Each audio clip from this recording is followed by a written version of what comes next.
If running a marathon is for 1% of the population, they say, Ironman is going to be a percentage of that 1% of the population.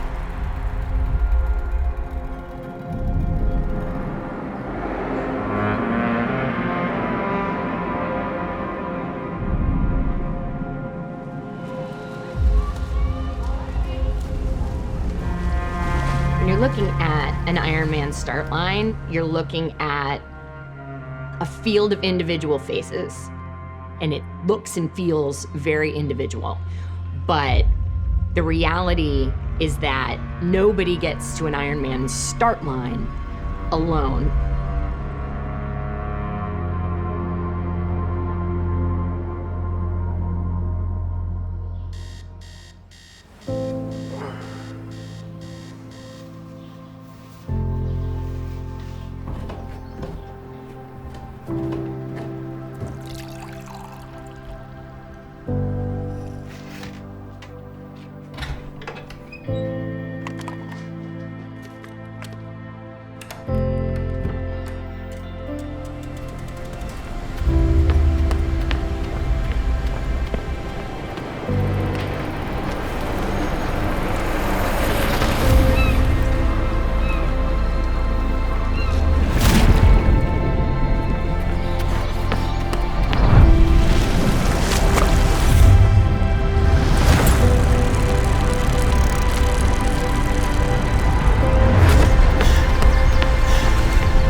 Ironman is a triathlon. It's a combination of swimming, biking, and running. It started in the late 70s, apparently as an argument amongst who was the bigger badass, basically.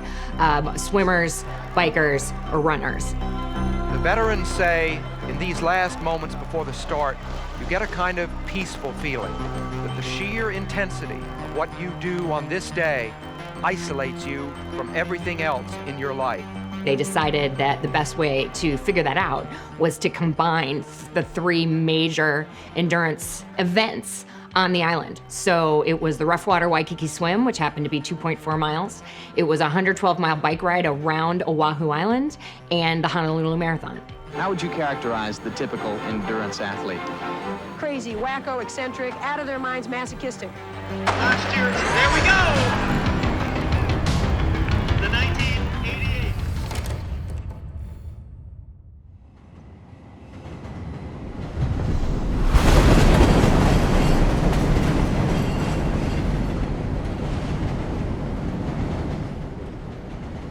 I've been wanting to do Lake Placid pretty much since I started to want to do Ironman in any way, shape, or form.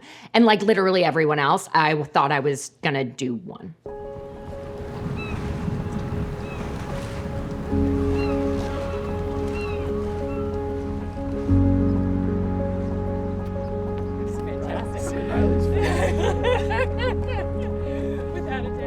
You know, I started running so that my pants fit better. And that was like my substitution for athlete. I hadn't done anything but gymnastics. But my first marathon was in 2002. I did the Chicago Marathon in 2002. I think I've done 16 standalone marathons, probably 9 half Ironman, finished 1 full Ironman, trained for 3. So, you know, why Ironman? It's one of those things that for a subset of marathoners becomes the next thing to tackle. A number of people that I had been running marathons with for years started to do Ironman and started to do triathlon. And so Madison Ironman became my goal. Yeah, so the idea to do Ironman Canada in Whistler in 2017, Lynn and our friend Jenny in combination had kind of been targeting that race. Going into 2017, my good friends Matt and Jenny were gonna be doing Ironman Canada. And when they told me that, it was game on. So we are in the Shirley Ryan Ability Lab. We're actually in the Brain Innovation Center of the Shirley Ryan Ability Lab and in the Legs and Walking Laboratory, which is devoted to helping patients with difficulties literally with their legs and walking. So my role was as the director of a laboratory. I worked a lot with people having a stroke, both trying to regain ability to use their hands and fingers, as well as regain the ability to walk. Working here for the decade that I did, I never would have imagined that I would have been someone here fighting to get their mobility back, fighting to stand again, fighting to even walk again. It genuinely didn't cross my mind.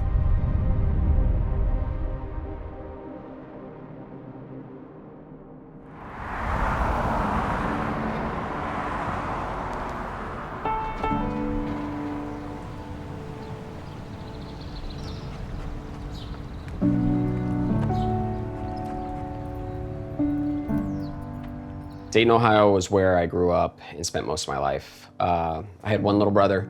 His name was Nathan. We were really active kids. We were always outside. We were playing football. We were playing street hockey. We were playing golf. That's Mom and Dad. This was probably shortly before the divorce. I mean, there's a smile there, but I'm sure there was a lot behind the scenes. I feel like when you see a portrait, you can only see so much of it. You know, you don't actually know what's going on behind the photo. When I was a kid, there was a lot of just verbal, physical abuse, and it felt very centralized and honed in on me and not my brother. It just made me feel like I was not part of the family. More things were happening to me, and I didn't understand why.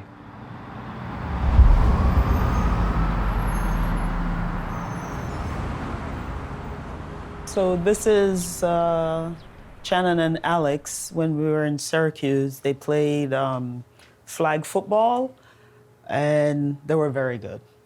They were very fast. And this is Shannon at kindergarten graduation, or preschool graduation. So I was born in Syracuse, New York.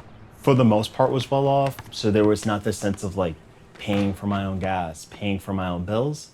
I know for a lot of high schoolers or teenagers who don't have money, they have to get a job, and I didn't have to do that. I felt like I didn't have to challenge myself to do anything hard because I still had a car. I still had nice clothes.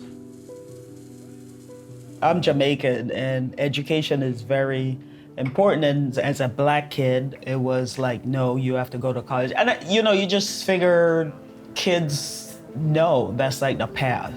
I was not considering college.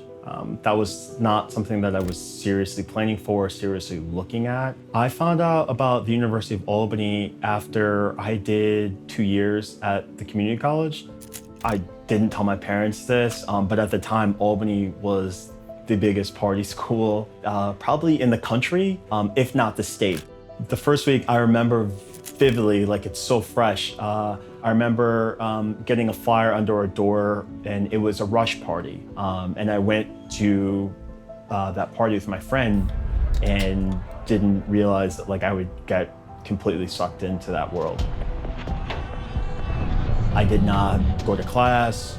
I was just drinking all the time, and it just spiraled. When I was 17, my mom and dad had been split up for a while, but I remember my mom pulling me into the bedroom, and she had me sit down on the bed, and it was just so direct and blunt. She just said, "Just want to let you know, your dad's not your real dad." It was like a light bulb went off in my head, and everything I had been feeling growing up all of a sudden made sense. Like, I'm not his real son. That could be why I'm treated so differently. I was so just disgusted with everything I was just told that I couldn't look at her. That day sent my life into a whirlwind. It was a great ride, beautiful morning, and I'm coming up a false flat, and I'm cruising along, and all of a sudden I hear barking. And it was the moment before teeth went into my calf, that I realized that there were 2 of them and then bit into my calf. Having those teeth sink into my leg was surreal because I don't remember pain. I just remember fear. When I first heard that had happened, I was kind of like, okay, like that's a bad experience to have to go through on a long training ride. Obviously that hurts, but never would have imagined then what followed. Never could have imagined that. That's when my life started to change.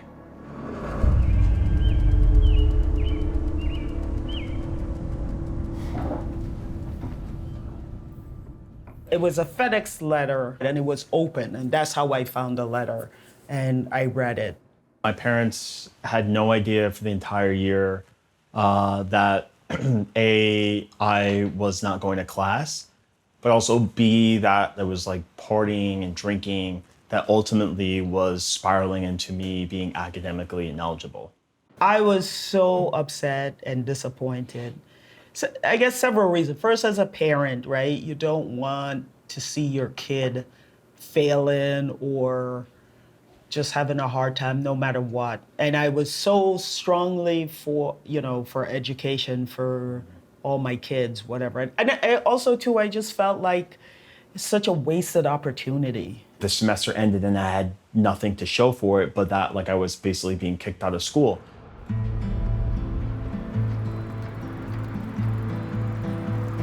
I think I didn't feel good for so long. I didn't like me. I didn't like my living situation. I didn't like my family. I didn't like anything. So my mom had a lot of opiates around the house. They just offered me one, and I remember taking it, and that was a feeling that was nothing like alcohol. Like, it was a totally different feeling.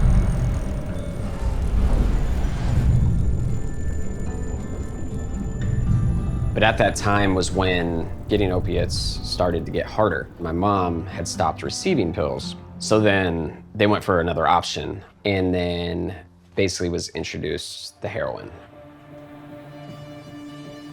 So heroin is a very instant gratification. You'll feel pretty good for a few hours, but then you'll instantly start to go into the sickness portion of it again. So after my first time using heroin, things went downhill really quick. I immediately had to have it all day, every day. My sole focus in life turned to heroin. That was my everything.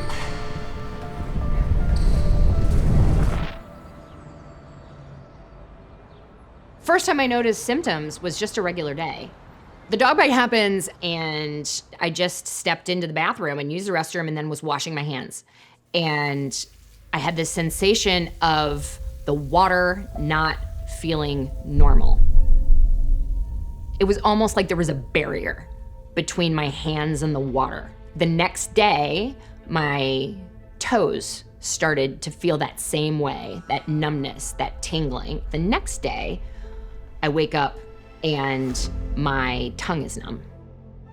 We go to the ER, and nobody could figure out what was going on. Everything looks normal. Every test looks normal. You know, we would do an MRI. I have used MRI in my research for years. I understand how important it is to lay perfectly still as possible when you're in an MRI. I couldn't do it. I could not lay still. I was crying. I was in so much pain. All of these things, none of it, there's no bone sticking out of my body. There's no massive thing that says to me, I'm not doing this race. It was Tuesday night, so I packed and flew to Whistler the next morning. So we were in Whistler, and it was like nothing I'd ever experienced in my life. And it wouldn't stop. It wouldn't ease. Part of my brain was starting to be like, maybe I'm just doing the swim. But I'm in there with my wetsuit. I try to swim. I don't have the coordination. I can't get all the pieces working in a way that moves you forward in a swim. And that was the moment when I knew it was over. You could see the tears in her eyes. She didn't have to say anything. And I think I knew that in that moment, like she wasn't gonna be able to race. But that night, I'm feeling the pain and I'm feeling the numbness and the tingling, and now I'm feeling it moving. I can tell in the moment that I am becoming more numb up my arms. And it's like something out of a horror movie, and it scared me to death.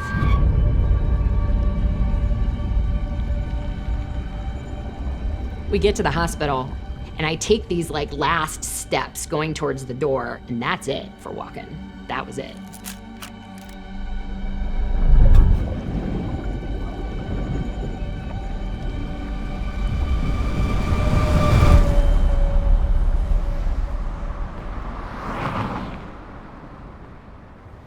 Right now, we're driving over to kind of where I spent most of my years. So the 3 years that I was homeless, we're headed over to where I was.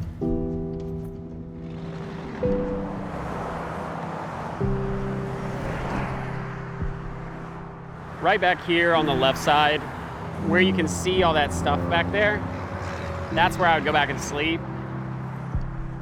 I had gotten to a point to where I needed more and more of the drugs just to operate and feel good. And I couldn't work anymore because I couldn't hold down any sort of job because I would always be either sick or out chasing to get the drugs. So where we're at now is basically where I would find meals. So I would come rummaging through the trash cans to make sure that I could find something. I used all my money when it came to the drugs, so I didn't have money for food. So I would come over here and get things. And that's the ironic thing, because it's repulsive to some people, but to me it wasn't. It was survival. I was at a point in my life where I was probably on the brink of death.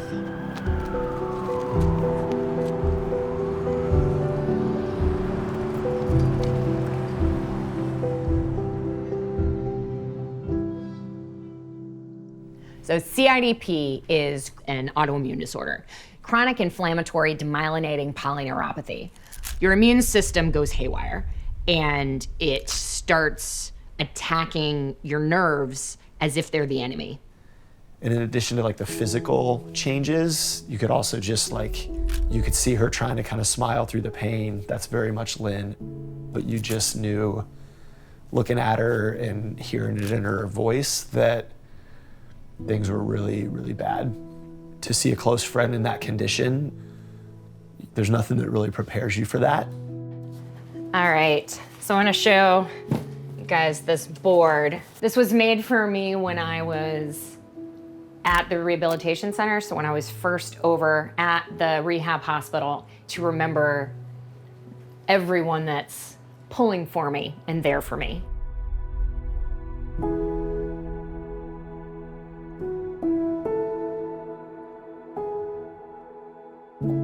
It meant a lot as I was laying there pretty much paralyzed. This was my way of being like, this is actually who I am. Over and over again, I hear stories and I read stories of when things are really awful, you find out who your real friends are. I found out who my friends were. I found out they were exactly who I thought they were. They were beyond who I could ever have dreamed they could be.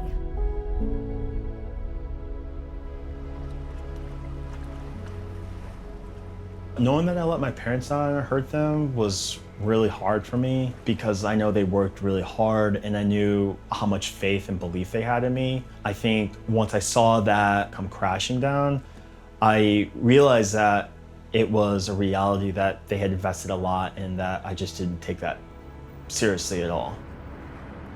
My mom had a conversation with me and said, I'll just give you one last chance and show that you can actually be serious and be on your own. I knew once I got that second opportunity, that was it. That was the last chance that I had.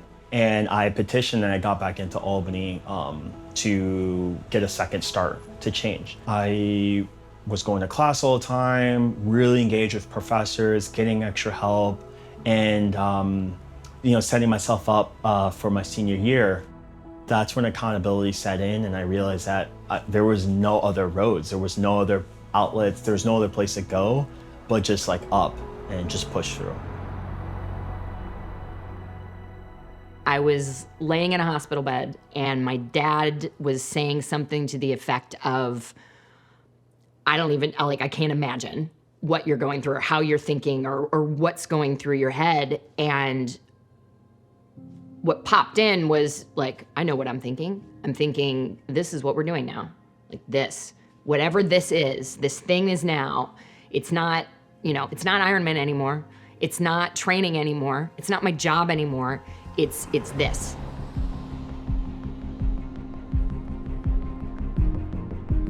I never in a million years imagined that I was gonna end up as a patient here. Rehab was not get up and run by any stretch of the imagination. It started with trying to not pass out when I was standing.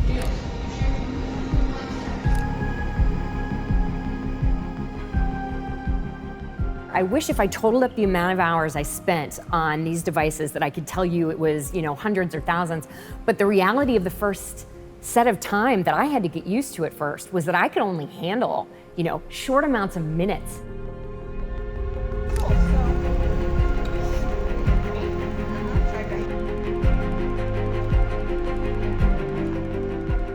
When I was here, I could certainly see people running. There's a part of me that absolutely wanted to be down there and be down there with them, but I don't think I was angry about where I was. It was more, that's where I want to be. That's where I want to get. So this is what I'm doing. This is why I'm here. This is why we're pushing.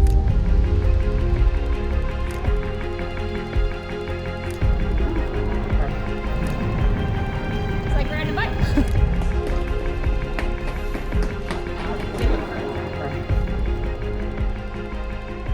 It's not just a road up, It's not just, wow, I've made it to here. It's like I made it to there, and then I went down to here, and now I'm coming up to here, and maybe down to it's a crazy wild road. So there's a piece of how far I've come, but there's also a piece of, I don't want to say how far I've fallen, but how much I've lost. I think being here in Indianapolis, I had finally realized how bad I was. And I had just gotten to a point where I didn't know if I was gonna live or die. So I was walking around here in Indianapolis. A drug dealer that I owed money to, I owed him $50. He basically kidnapped me, threw me in the car, and then him and a couple other guys basically beat the crap out of me. So in my mind, I think at that point, I figured I was dead. So I think at one point, I just gave up and accepted it. I remember vividly, I just stopped fighting. I think it just got to a point where I probably blacked out because I don't remember much after. I think everybody talks about you have to hit your rock bottom if you want to get sober. I think I had finally hit it. I was already miserable for all the years leading up to this, and it was that one triggering moment that I was just finally ready to say, I don't know how to live, but I know this isn't a way to live. Can you describe to me right now what you're feeling? So right this moment, the base of everything I have to remind myself to describe is neuropathy, so that constant level of pain that my feet in particular are in. A little bit of pins and needles, kind of like something's fallen asleep, but it just has never woken back up again. But then layered on top of that is just like an aching hurt. I am experiencing a headache, but then on top of that, there's a dizziness and a bit of a nausea. The invisibility of it is really a challenging thing for chronic illness in particular, because no matter how recovered I'm looking, there are pieces that don't go away and they don't change their impact or their disruption into my life. And it doesn't matter how many years. So this is a process called plasmapheresis. So this is one of the 3 FDA-approved possible treatments for CIDP. Treatment for CIDP is very, each person has to figure out how often they need, how much they need, what's going on. And so it's a game. Every 2 weeks has seemed to be what keeps me going and keeps me from declining. and having problems.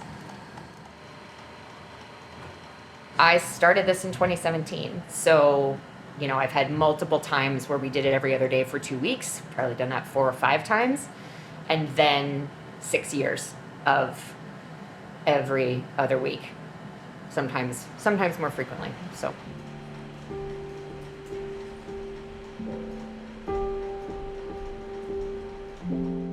I think every single day was a struggle in the beginning.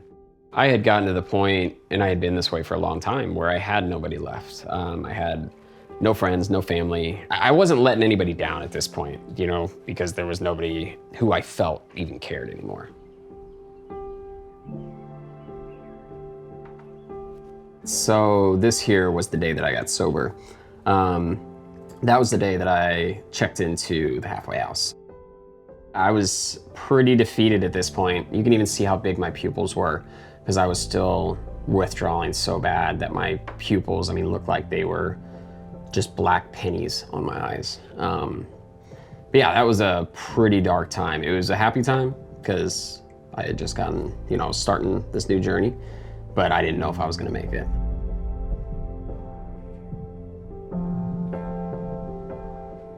So I was at the halfway house that I was at, and I saw this flyer. They had basically a community board for a company called Back on My Feet. I didn't really know what it was, but it said, hey, come run with us. So then I was like, oh, well, maybe I can do this. I don't know, I'll just show up and see what it's like. When we wake up! When we wake up! It goes down! It goes down! If we don't stop! If we don't stop! We run this town! We run this town! Like 3 people give a high five, say thanks for being here. So I remember showing up to Back on My Feet for the first time, and I had no idea of what it was gonna be. But I remember showing up, and the first thing that happened was there was 2 or 3 people who just came over and gave me a hug and basically said they're glad you're here. And it was so strange because in that moment, things clicked. Down 2 cards, run up, touch the gold door, run back down, and then all the way back. That hug at that time was acceptance. It's what I needed. I had been displaced from society for so long. I wasn't a person anymore. And I think at that point in my life, I was so ready to change, and that hug validated the fact that I was a person. I immediately felt like that was kind of my place, that was my calling. It was so strange for me to go out for a 3 to 4 mile run, but we were just talking and we were sharing life experiences. And I looked at a lot of them as mentors, and because I knew I wanted to be like a normal person in society, but I didn't know how to do that. You guys already got your partner, we're halfway there. Let's go, Teresa! So this morning we're at Indianapolis War Memorial, and we just did November Project Indy. November Project's a group I've been a part of for about 6 years now, and I love the community, love coming out here to work out with them every morning. So I think what fosters just such a tight-knit community here is it's a come as you are community, and it's everybody in the same setting trying to get better, trying to better the person next to them. It doesn't matter what age you are, what race you are, it's just everybody's here for everybody, and it's definitely one of the best ways to start your morning.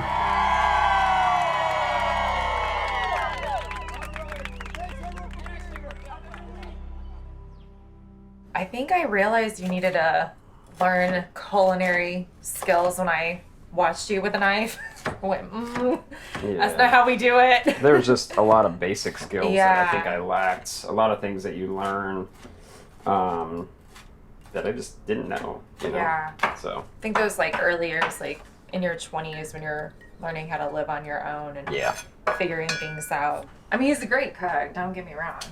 He's a wonderful cook. I thank you. Mm.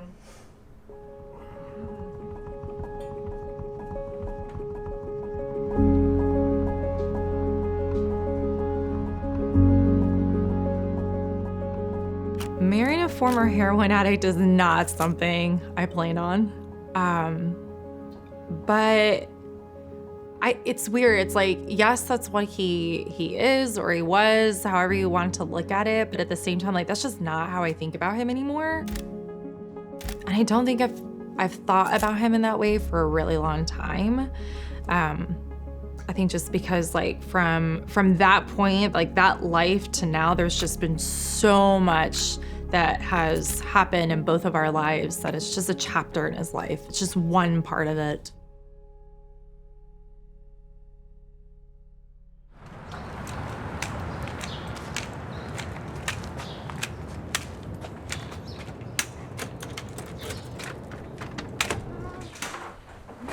Hi, Grayson.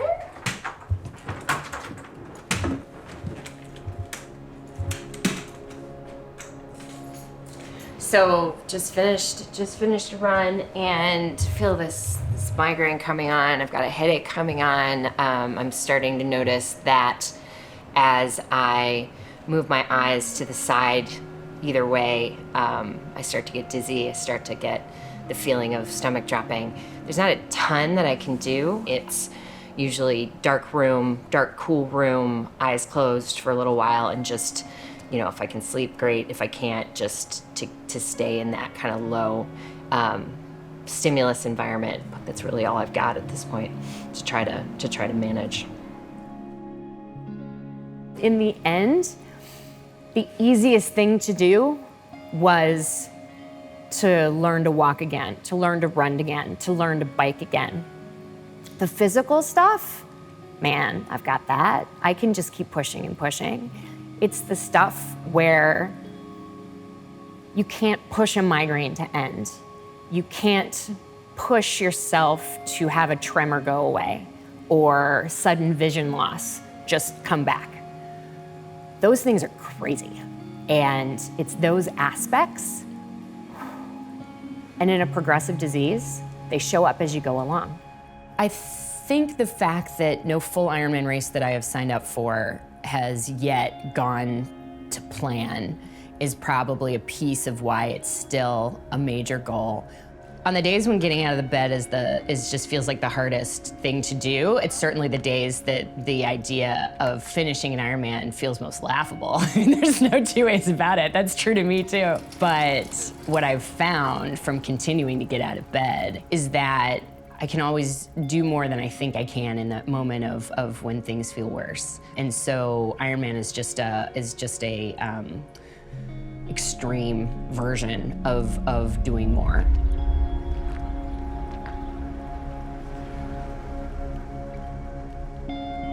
I think Ironman is for everyone.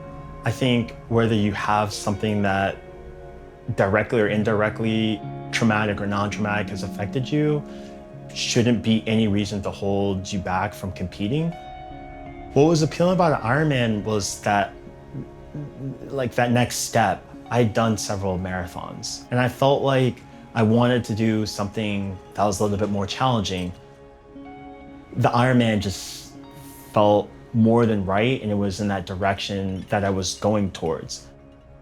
So going back into college, I never would have thought about doing an Ironman, never would have thought about pushing myself mentally and physically. This is a complete journey, a change, what I know and believe in myself and can accomplish. I think that's just part of his whole process of being a better person, you know, being aware of his abilities and how running or exercise intertwine with other aspects of his life.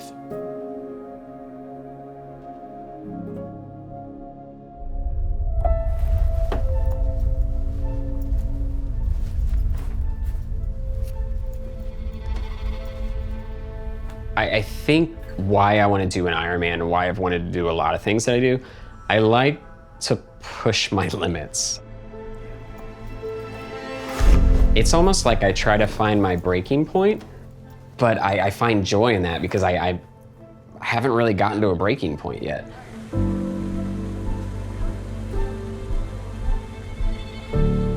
The Lake Placid Ironman represents just the opportunity to like do a race that's very challenging.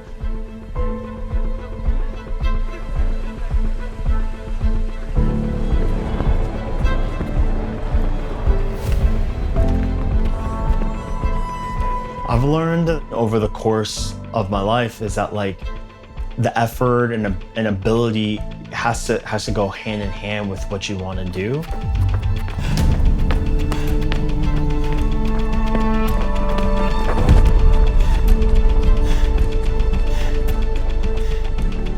For Lynn, I think Lake Placid means redemption. Maybe that looks different in terms of times on a clock or paces on a watch, but to be able to come to IRONMAN Lake Placid and hear the announcer say, "Lynn Rogers, you are an Ironman," I think that would mean everything to her.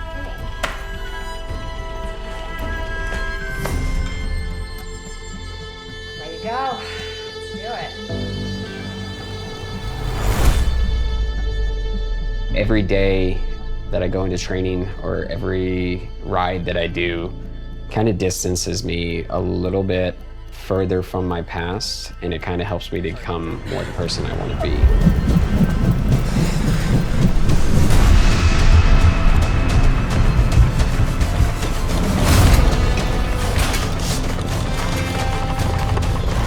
I think Lake Placid means a lot to him in the sense that he is capable of accomplishing anything, but he's really showing people who he is and how far he has come.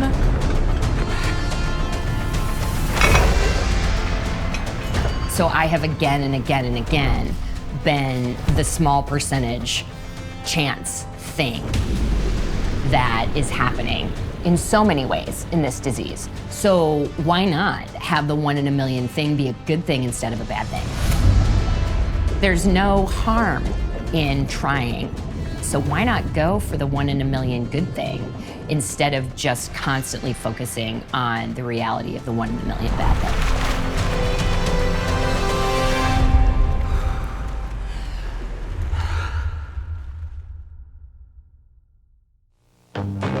To the rest of us, it may seem like unimaginable torture, masochism, insanity.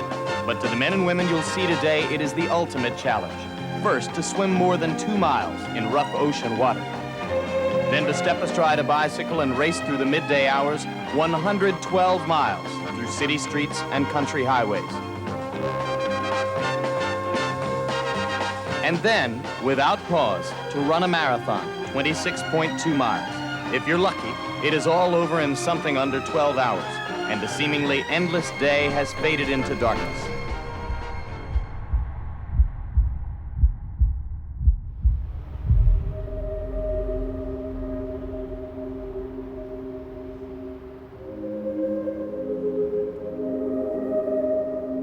We're here at IRONMAN Lake Placid in beautiful Lake Placid, New York.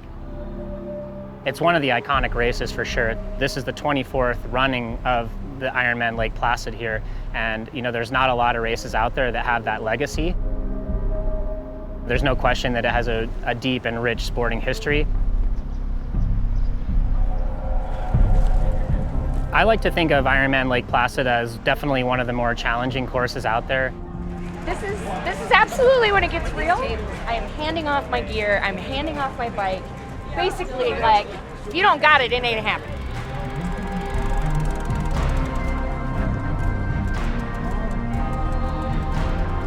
For each of the different disciplines, the swim, the bike, and the run, there are different time cutoffs.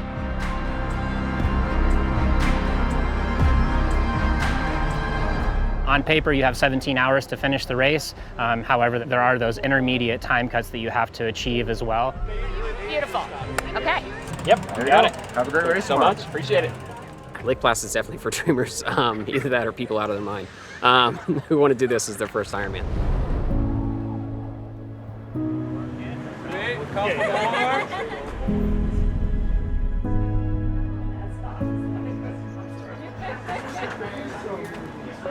We're gonna line ourselves up to get pictures. I'm here in Lake Placid and I have my team. It's what makes you excited about even starting and why you are pushing each lap to get back to town. And I want that finish line so bad. I want it for me, I want it for them, I want it for the community of people dealing with chronic illness. We need achievements, we need finish lines, we need people showing that you can be yourself all the way through and continue to do the things that you love. You're still you. You're still you. This is just in the shadow. Danny, what'd you think?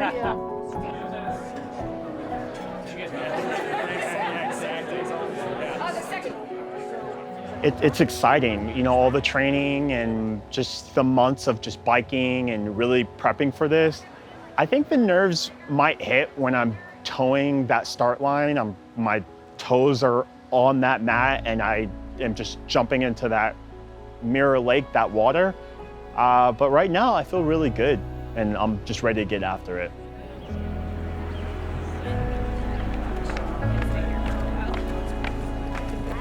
I look forward to crossing the finish line. I've been looking forward to this moment for quite a while. But I'm enjoying everything leading up till that point. This is a beautiful place to be, so just soaking it all in.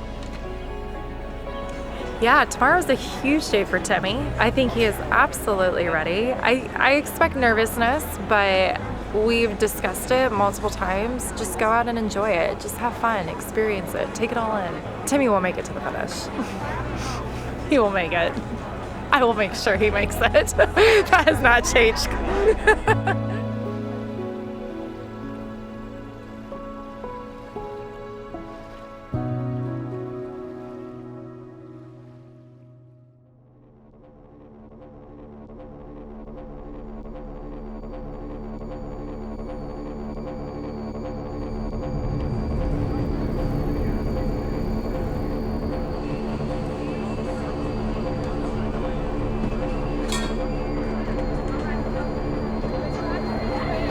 We are less than 1 minute away from getting our first pros in the water. Lake Placid, let me hear ya!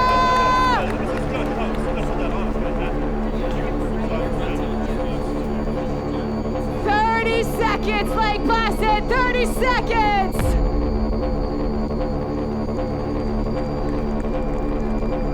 Ironman, Lake Placid!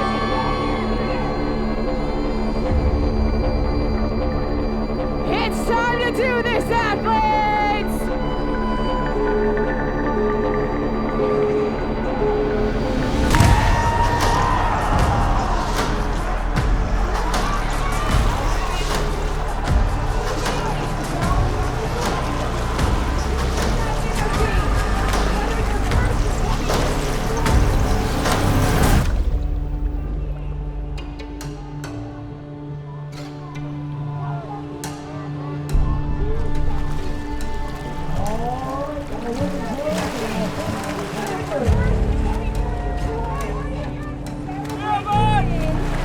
Give yourself a smile. Enjoy.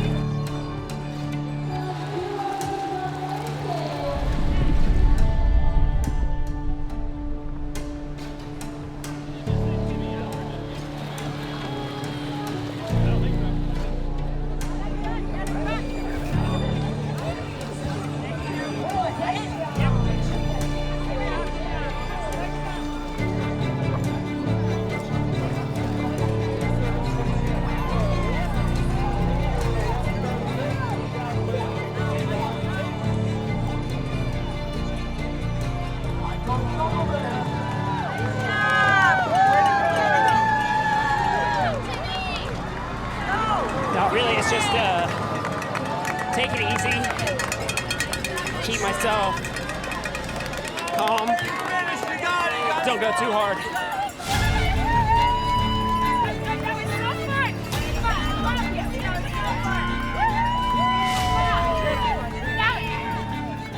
Yeah, let's go! Woo! Come on!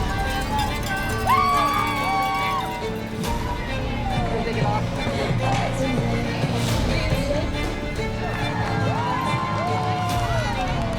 I'm just glad that he's alive. I was like, oh, thank you, God. He doesn't have to go back in. Body feels great right now, but we're an hour into a long ass day, so I don't want to get too cocky yet.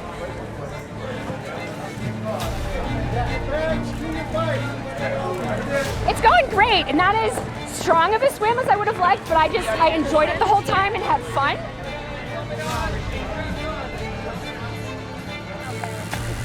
You have any strategy for your road portion, Shannon? Nah, just get through it. It's gonna be brutal. 466. With the glasses on. My plan is patience, go play on the downhills, and then power on the up. Nice and slow. Only one See you more in a little hill. Let's do it!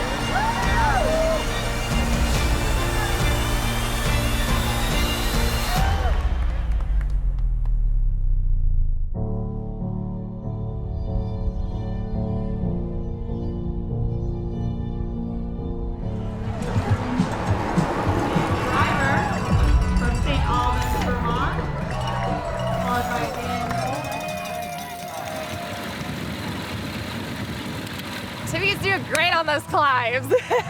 I know he's got this. I think he doubts himself. And so what I've seen so far from him today is just solid, strong, consistent, and that's exactly what, we talked about and having him go for. He's got this. We expect that it's going to be a long day. We've had conversations about being aware of time cutoffs. The plan is to get off the bike and be able to go after the run and get to that finish line before midnight.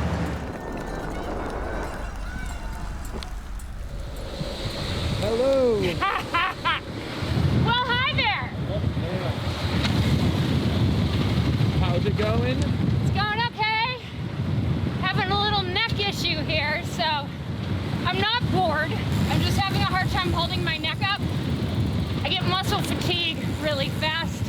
This has been a little bit of a problem in the last year. I did not want it to be a problem by mile 40, but you manage. It's gonna happen. We're just gonna keep chugging away.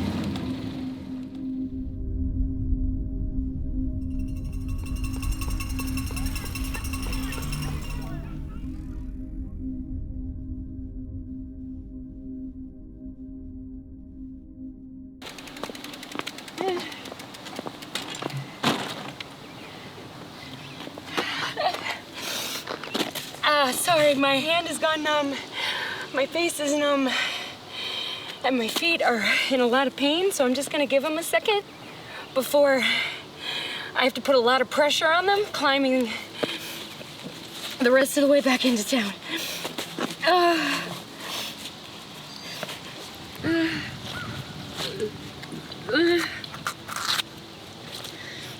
Oh, God.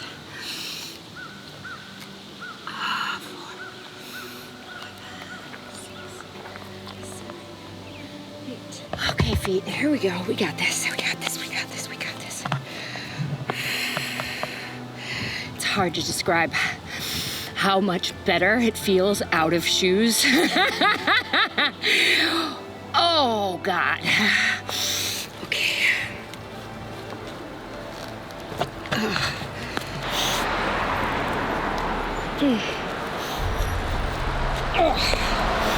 All right. All right. Let's go do this. Okay. Keep rocking, guys. I am not isolated in this isolating disease.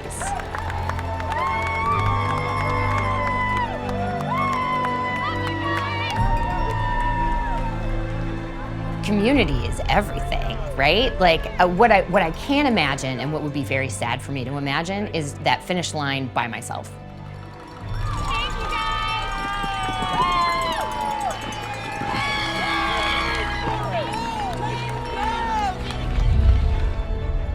The race is cool, but it's all the stuff you get to do that leads up to this. I've gotten hundreds of text calls giving me support for this. So thank you to everyone. Thinking about a lot of them on today's journey.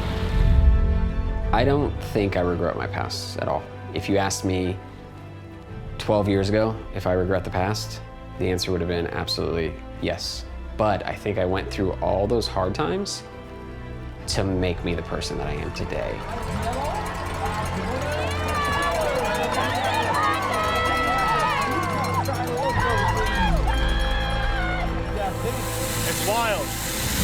believe I'm doing it, but never did anything like this before. Never pushed my body physically, mentally.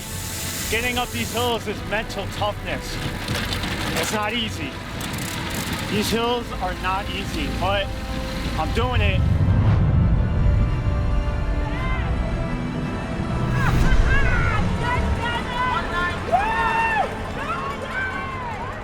I'm so excited! He looks so refreshed. To me, he already won when he got out the water.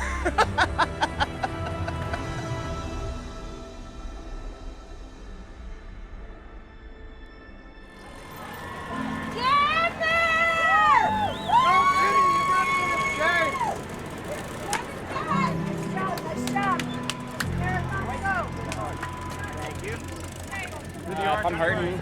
Yeah, just a marathon left. That's it. Fuck me.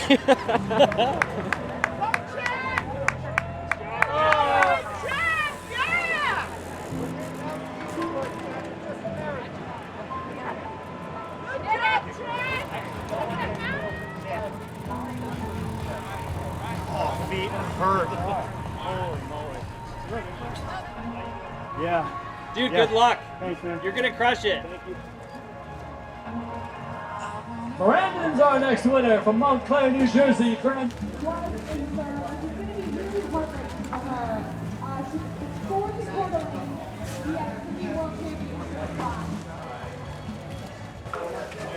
Basically, if I set my mind to something one way or another, it's going to get done. This run might be ugly, but it's going to get done. Yeah, buddy. Good luck. Woo! Your butt looks great, babe! Yeah! Woo!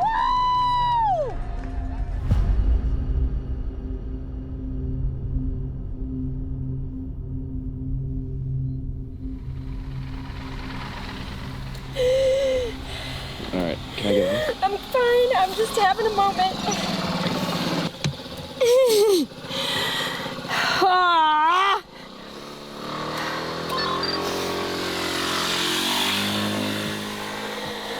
My neck is shot and it won't hold my head up anymore. And so I'm having to stop sometimes every 15 minutes, sometimes every 2 minutes, because I'll get to the point where I can't lift it again and then I can't see, and that's not safe. I'm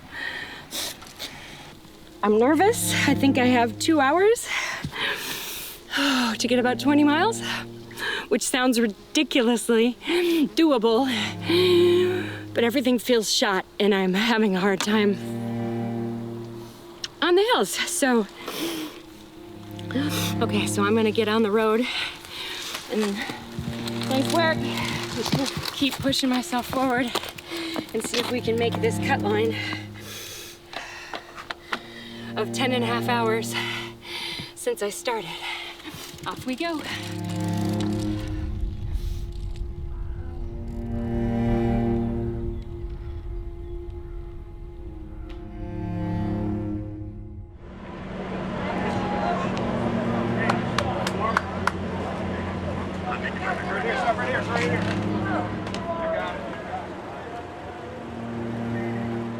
Yeah, throughout the day, there's intermediate cutoffs as we go throughout the race, and that's really for keeping athletes from protecting them against themselves. Really, once you hit these cutoff times, you're at a limit that's really beyond safe at that point. So we have to have that hard conversation at this location.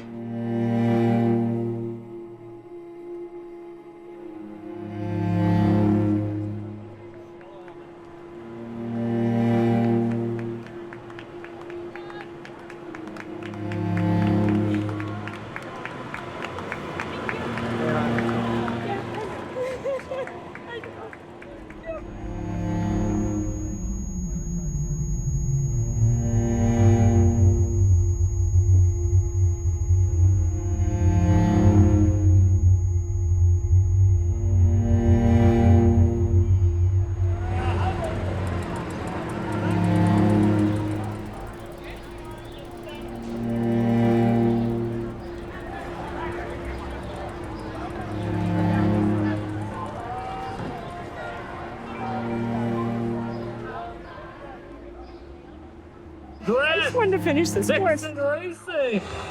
Jessica, Just the bike course, and then doing it after a beautiful swim. Started crosswalk 12 years ago with her dad. I don't know exactly where it lands on the hardest things I've tried to do, but it's way up there. And that's humbling, but I hate that I'm not done that. I hate all of this attention, and I can't finish it for everyone. Tyler's on next one. But failure isn't. Sorry, failure isn't fair, right? You are an Ironman. Success isn't final. You do something next. So I don't know what Matthew coming in. Mala Endurance from Wheeling, Massachusetts. First Ironman.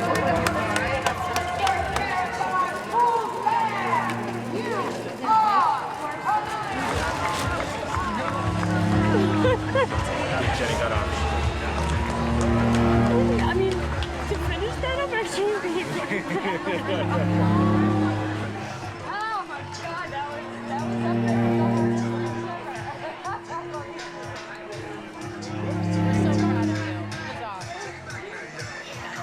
That was definitely my first thought. Like, it was like way harder than that.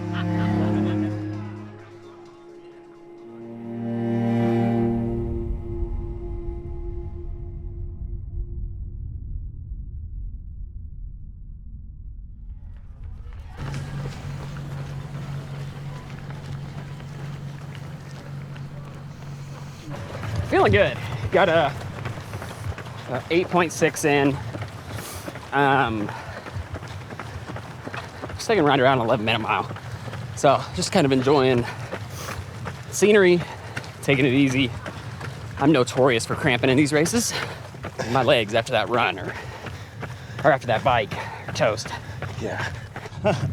I'm doing it. Feel good. It's long, but good. It's just finish at this point. There is no quit. Just finish it.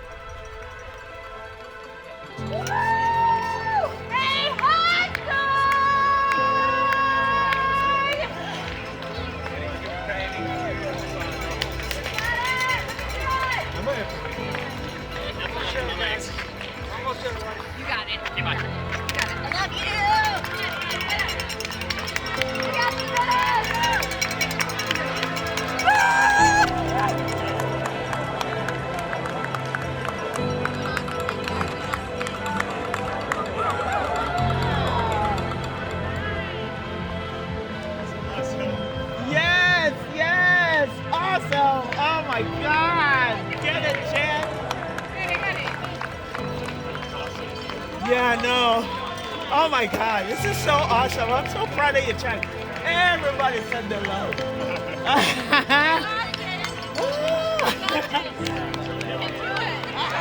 So cool. All right, I'll see you at the finish line. All right, champ!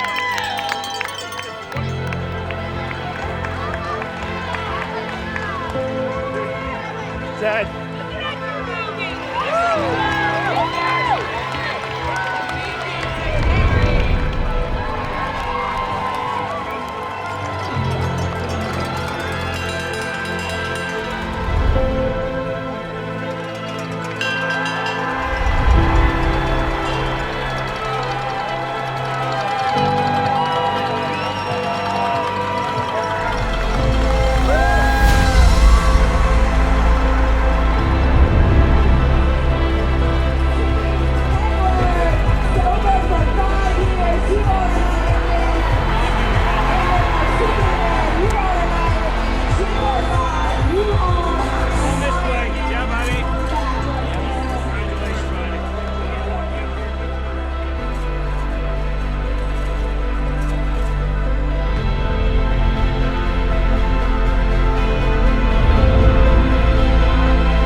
good. I feel tired. It was really awesome to finish with a fellow teammate. So that was a lot of fun. My body is depleted right now, but it feels good. Like, this is amazing. The whole experience from meeting the team, competing, and now it's done. So who knows what the next step is? Yeah. Great job, everybody. It's amazing. It's amazing.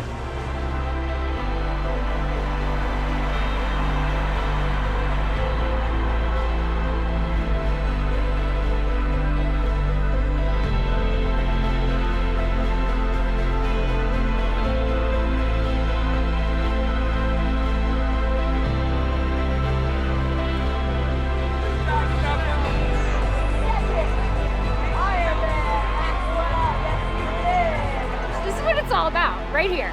Like the end of the day, the finish line feels, it's amazing. This is one of those big reasons of why we do this, you know? It's the community and the family and the people.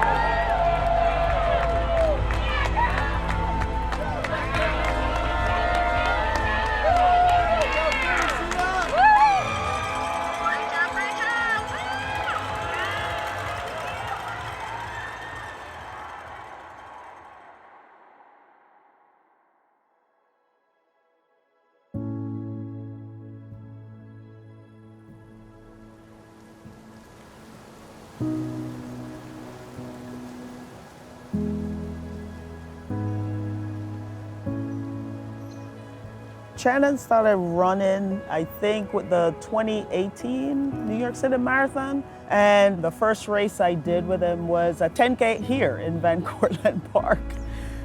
If it wasn't for him, I probably wouldn't be running as much, or I would just do my exercise. But I really started running because of him. Just once you start, you realize it's not that bad.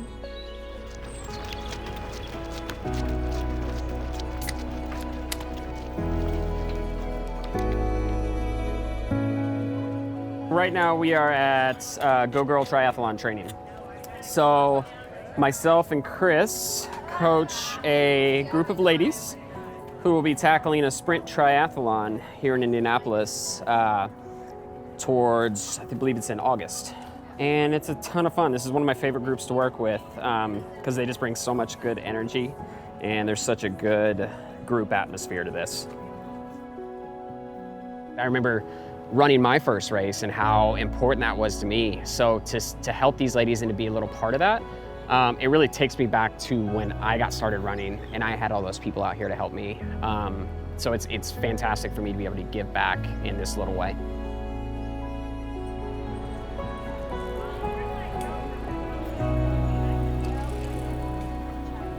I don't know what allowed me to be here when so many that I was with are not.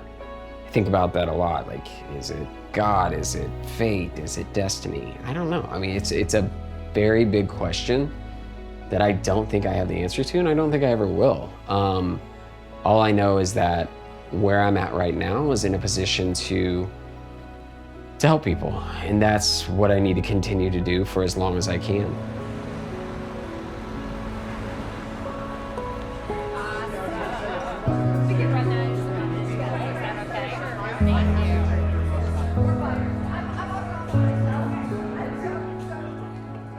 You read it of the person that achieved the world record, or they, won the Ironman Kona, or they did whatever, and you kind of feel like that's the end. And they go off into the sunset, but that's not the end of their life. That's not the end of their story. And so I've been challenged by this concept with chronic illness. And if we end scene right then, it looks like blissfully, skipping off into the sunset. But that's not chronic illness, You're not done there. Your life doesn't end there. What do I do next? It's what do I do to continue this path that I'm on? And that's what I look forward to the most.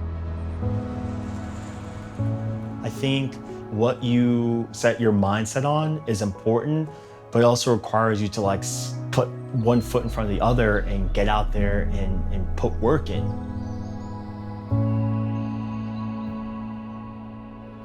I think the average person's concept of their own abilities is, it saddens me, it scares me, it angers me to think about the limits that people put upon themselves. Get in the world, be part of the world, step out there and get into your life in whatever way you need to. There's a wheelchair in my garage that is waiting for me, and if I have to use it again, damn straight I'm gonna use it again. If we work with our families and we work with our community and we lean on each other, we can find a way to do so much more than we thought. But you just have to take the first steps, and you have to do it every time.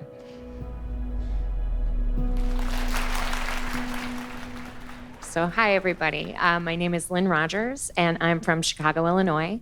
So I have CIDP. Mine was a combination story of almost everything you've heard here, which I think all of us feel in some way, shape, or form. This past summer, I attempted IRONMAN Lake Placid. This time, I'm having trouble with face and neck muscles, and my neck didn't want to hold my head up on the bike, and so I biked for 112 miles like this. I missed the cutoff by 20 minutes for being able to go on and do the run, but it's progress, right? A favorite quote of mine is from Churchill. Success isn't final, and failure isn't fatal. You don't die from not finishing a race. You don't die from doing it publicly and having people know that you were trying to do it and did it anyway. I had a film crew that was following me that's putting out a documentary next year. And for all the things I wanted was that perfect ending of crossing that finish line. It didn't happen. I'm still here. I still had a great time in Lake Placid. I have these memories with my family and my friends. I'm gonna try again. And I hope that each person continues to do everything they want to do. So keep pushing. You can do it. And if it's doing the things that you love to do and finding a way to do them, you can do it. Thank you guys so much for your time.